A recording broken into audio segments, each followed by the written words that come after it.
मंत्रीगण, माननीय सांसद के लिए आए हुए हमारे भाई महेंद्र सिंह टिकैत जी के बेटा और आज के किसानों का इस देश का प्रतिनिधि माननीय राकेश टिकैत जी और उनके साथी भाई, मैं आप सबका प्रणाम करता हूं।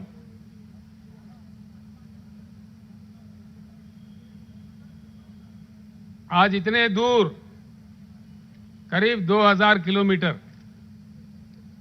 तेलंगाना राज्य के पूरे ही विधायक, पूरे ही मंत्री और किसान बंधु जो संगठन है उसके सारे ही प्रतिनिधि इतने कड़ी धूप में दिल्ली क्यों आए हैं? क्यों आना पड़ा? क्या मजबूरी थी? जैसा हमारे बालकृष्ण अभी गा रहे थे, क्या पाप किया तेलंगाना के किसानों ने? धान उगाना ही पाप था? भारत के प्रधानमंत्री नरेंद्र मोदी जी को मैं चेतावनी देना चाहता हूं कि आप चाहे किसी से भी खिलवाड़ कर सकते हो, लेकिन किसानों से नहीं। भारत का इतिहास बताता है, जहां भी कष्ट पाकर किसानों के आंखों से पानी निकले, वहां की सरकार जरूर सत्ता से बाहर निकले। ये किनकी खाओ? तेलंगाना जनता को ये आदत डालो कि टूटा हुआ राइस खाओ। ये है मर्यादा। भारत सरकार का यही नीति है। जो भी एक न्यायिक मांग लेके आए, धर्म का मांग लेके आए, उसके साथ ये व्यवहार हो, ऐसा हो। वो मंत्री पीयूष गोयल नहीं है, पीयूष गोलमाल है। वो समझता क्या है, मुझे समझ में नहीं आता। उल्टा सुल्टा बोलने लगता है। देश के कोने कोने के बारे में उनको क्या नॉलेज है, क्या बात मालूम है, हमें समझ में नहीं आता। हमारा तेलंगाना राज्य का एक अलग किस्सा है। हम अपने अलग राज्य थे, जबरदस्ती जबकि दिल्ली सरकार ने हमको आंध्र प्रदेश में मिला दिया। आंध्र प्रदेश में मिलने के बाद कई दुख हमें झेलने पड़े। जो प्रोजेक्ट हमारे लिए बनने थे वो बंद कर दिए गए। जो हमारे लिए शुरू किए गए थे, कई दशकों तक उसको पेंडिंग रखा गया। किसान को ना नहर से, बांध से पानी मिला। मजबूरन जमीन का पानी को ढूंढना पड़ा। आप हैरत करेंगे, राकेश टिकैत जी, शायद ही तेलंगाना के मुकाबले में सारे देश में कहीं भी इतने बोरवेल नहीं होंगे। तेलंगाना राज्य में ही सिर्फ तेलंगाना राज्य में आज 30 लाख बोरवेल चलते हैं। 30 लाख।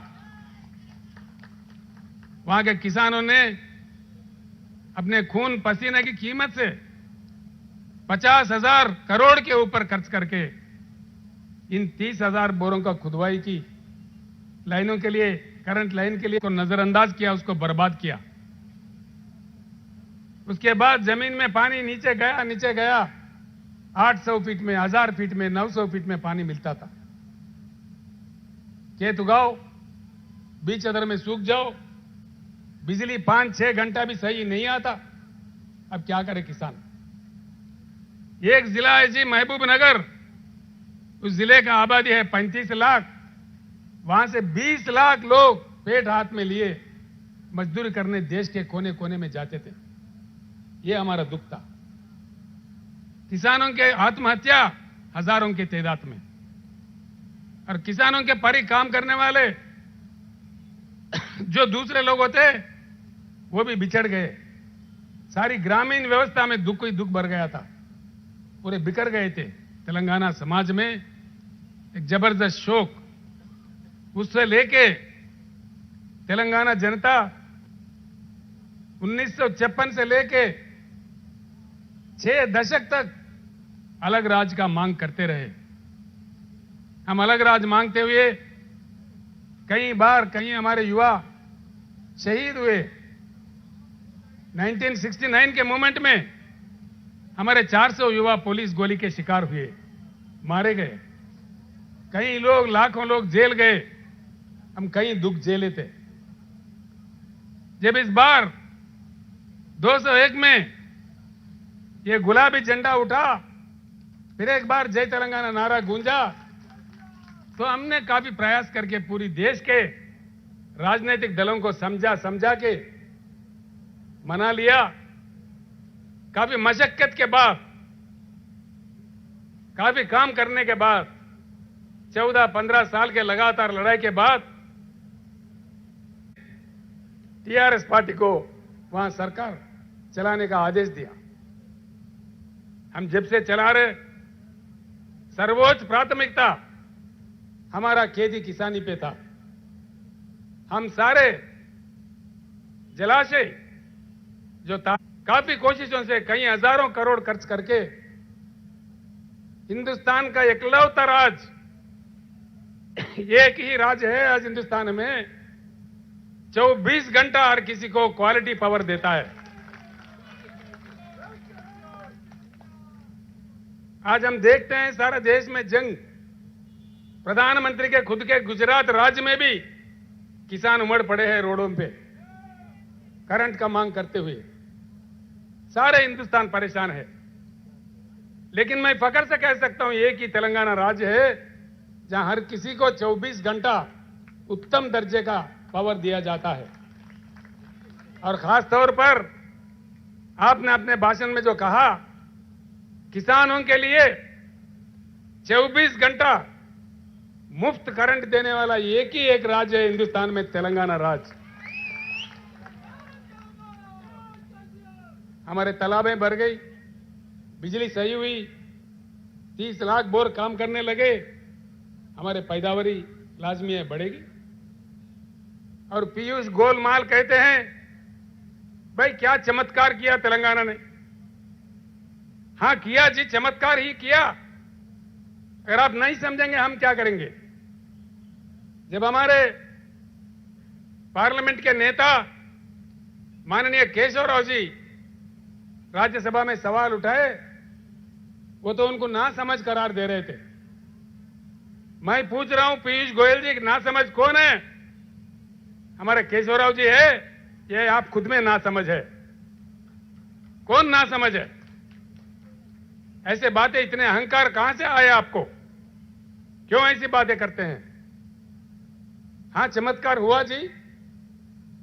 मैं कहता हूं एक मुख्यमंत्री होने के नाते 2014 और 2022 का तुलना करके देखे, तेलंगाना में सिंचाई, तेलंगाना के कृषि क्षेत्र में 1 करोड़ की बढ़ोतरी आई, 1 करोड़ एकड़ की बढ़ोतरी आई।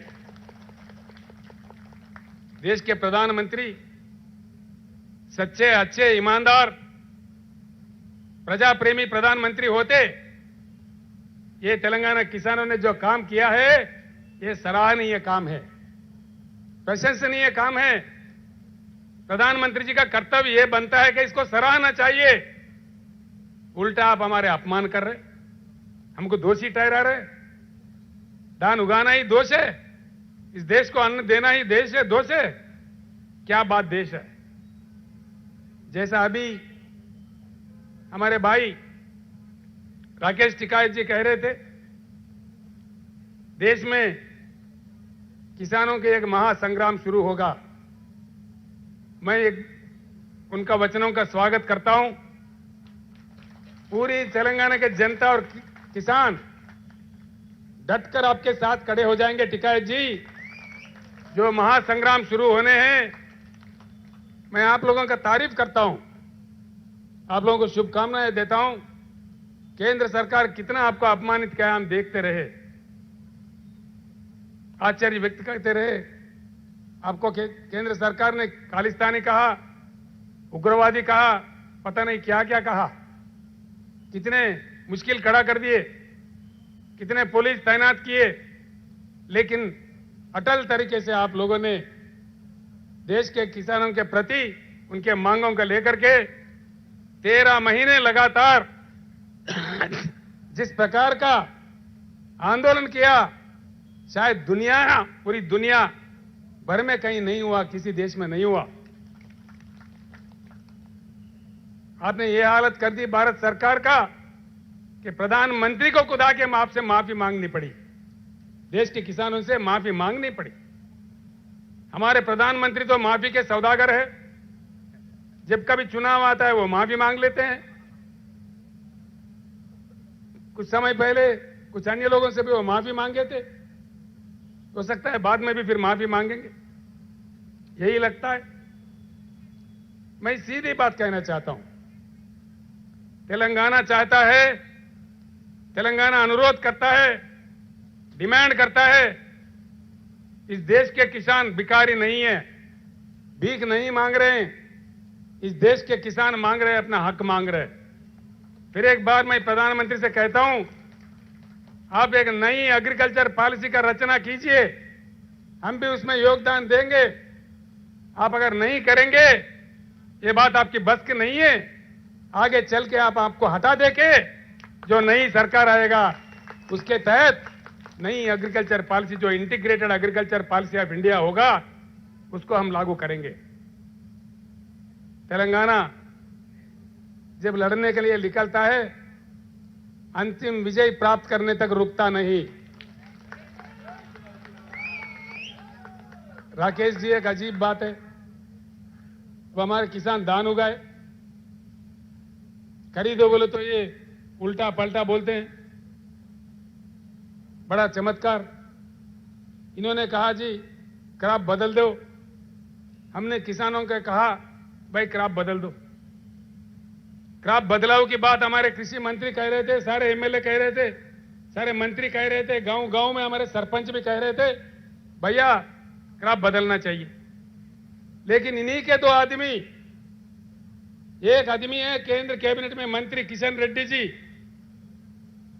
दूसरे इनके पार्टी के अध्यक्ष, भारतीय जनता पार्टी के अध्यक्ष तेलंगाना राज्य के, कह रहे थे कि धान उगाओ, धान उगाओ, हम खरीदेंगे। उनको उचका के बहका के धान उगाने पर कह रहे थे कि उगाओ, हम खरीदेंगे, मुख्यमंत्री की बातों में आने की जरूरत नहीं है, ये उनका कहना था। है टीवी आपके पास? कहां है टीवी? उस राइस को, चावल को, पैडी को केंद्र सरकार के द्वारा खरीदने का सिलसिला चलता है। मैं कल यही बताया, जो एग्जिस्टिंग जो क्रॉप है, जितने भी वो वाइल्ड राइस हो, रा राइस हो, केंद्र सरकार पूरा भारत सरकार खरीदने वाले है। ఒకటే ఉంది, రెండు ఉన్నాయి. ప్రతి గింజ కొట్టా చెప్పి కిషన్ రెడ్డి గారు చెప్పారు, నేను చెప్పాను, పండించిన ప్రతి గింజ కొనే బాధ్యత మాది. నేను మాట్లాడుతున్నాను, ముఖ్యమంత్రి మాటలను మోసపోకండి అని చెప్పి క్లియర్గా ఆయన చెప్పినారు. దానికి కట్టుబడిన ఇలా దీనికి అనుగుణంగా మా కేంద్ర మంత్రి పీయూష్ గోయల్ గారు పార్లమెంట్ లో పదవి చేశారు. దాన్ని గుర్తుంచుకోవాలి. सुना टिकाई जी, ये किशन रेड्डी साहब का टीवी का बयान है जो हमने अभी प्रदर्शित किया। वो तो कह रहे थे एक एक दाना दाना दाना हर दाना खरीदेंगे। अब किधर गए बे लापता है। गजब की बात है, सारे तेलंगाना के जनप्रतिनिधि आए दिल्ली में धरना प्रदर्शन करने। भाजपा का षड्यंत्र देखो, हैदराबाद में वो धरना कर रहे, कितने गंदी बात है। क्यों कर रहे हो भाई, किस लिए धरना कर रहे हो? शर्म करो अपने आप पे, कम से कम शर्म तो होना चाहिए।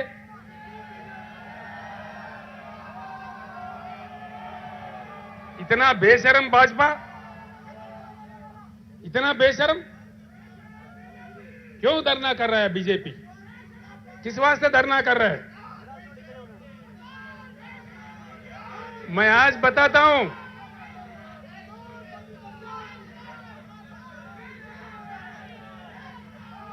हम इतना कमजोर नहीं है।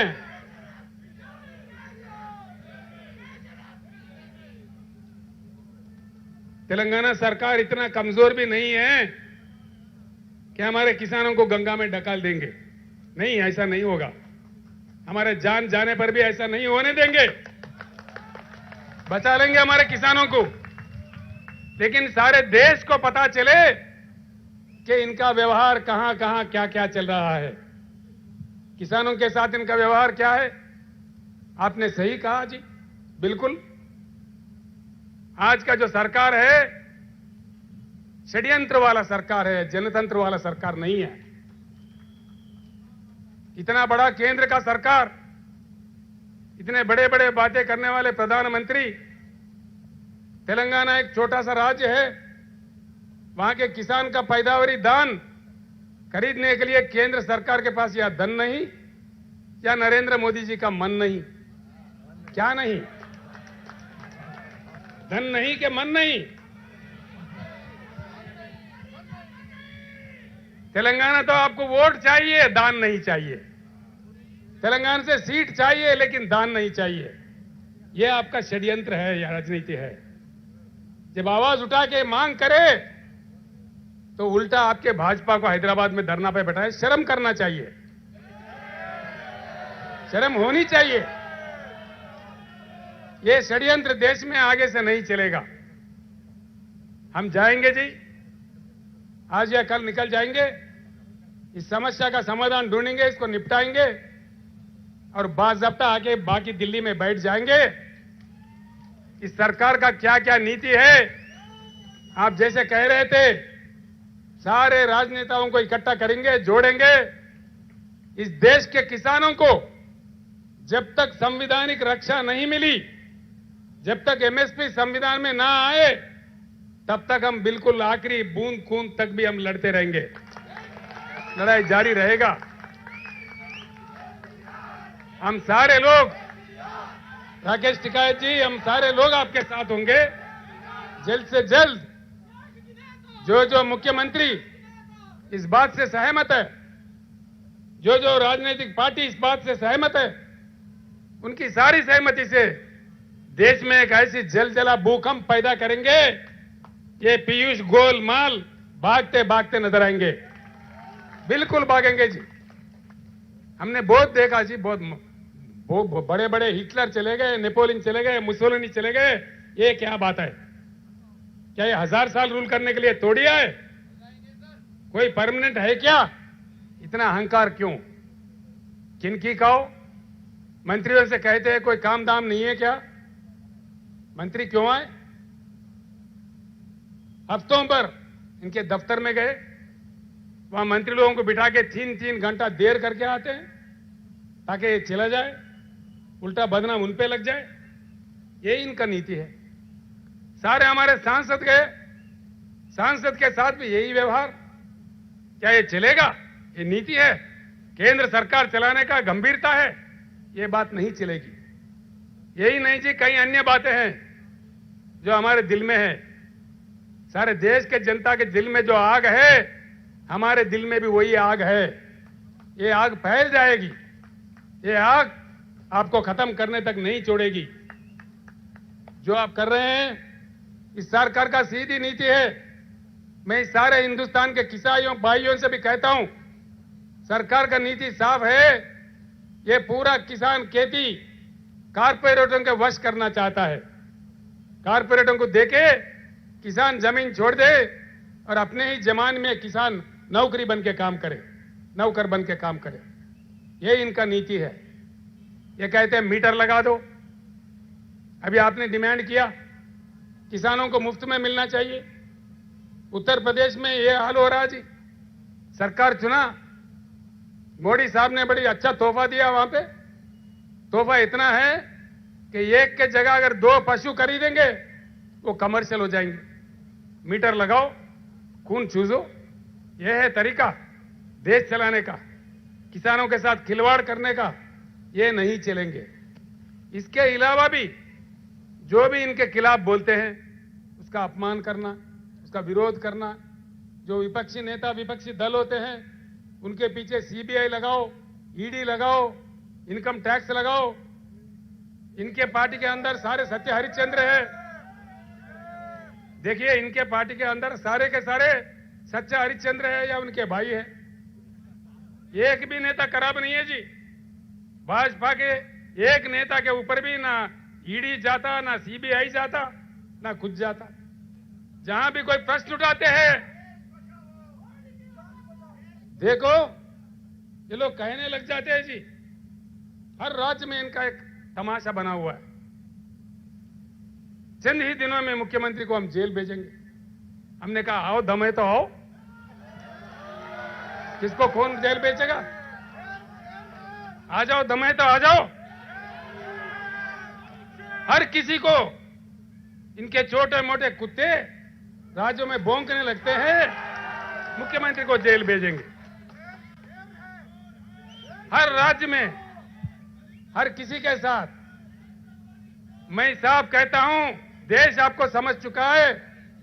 आपका जनतंत्र का राज्य नहीं है, आप लोग षड्यंत्र का राज चला रहे हैं। धीरे धीरे पूरा देश समझ गया है, अब देश चुप बैठने वाला नहीं है। तेलंगाना में हमने काफी कुछ कर लिया, भारत देश के लिए अभी काम करना है। हम निकल पड़े हैं। हम इतना बाद में लास्ट में बोलो ना भाई। इधर हम बोल रहे उधर आप बोल रहे तो क्या चीज समझ। अरे अरे बैठ जाओ।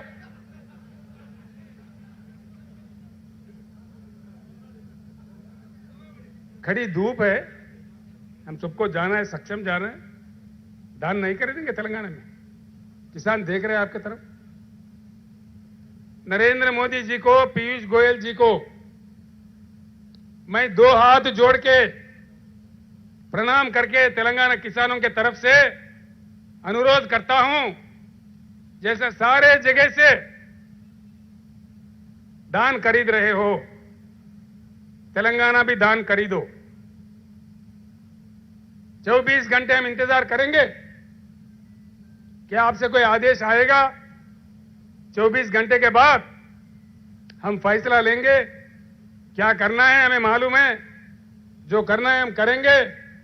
उसके साथ बस पीछे ही पीछे आपके पीछे पड़ना है।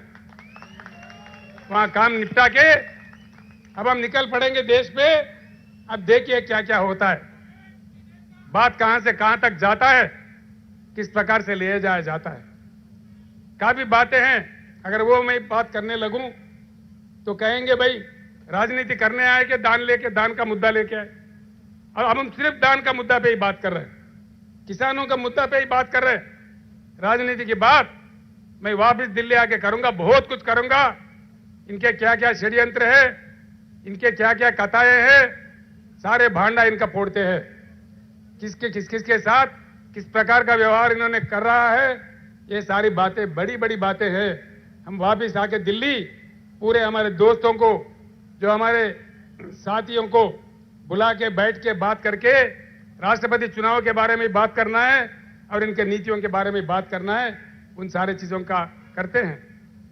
राकेश टिकैत जी को फिर एक बार मैं कहना चाहूंगा, आप तो लड़ते रहे, आपका पिताजी भी लड़ते रहे। जब मैं बहुत छोटा था, यूथ नेता था, 1978-80s में आपके पिताजी एक आवाज पे लाखों किसानों को बुलाते थे, किसान रैली बुलाते थे। उतने महान नेता थे हमारे महेंद्र सिंह टिकैत जी। आपने भी साबित किया, उनके सच्चे सपूत हैं आप, इसीलिए देश के किसान के साथ आप खड़े हैं। आप पे हम गर्व करते हैं, हमारा नाज है आप पे। इसलिए एक ऐसा नेता अगर हो, संघर्ष करे, उनको जाना है। एक्चुअली राकेश टिकैत जी आज उपवास में है, वो खाना भी नहीं खाते। आज हर सोमवार को उपवास रखते हैं, उनका उसूल है। लेकिन मैंने रिक्वेस्ट किया, हमारे किसान इतने दूर से आ रहे हैं, हमारे सारे जनप्रतिनिधि आ रहे, आधे घंटे के लिए आप आना।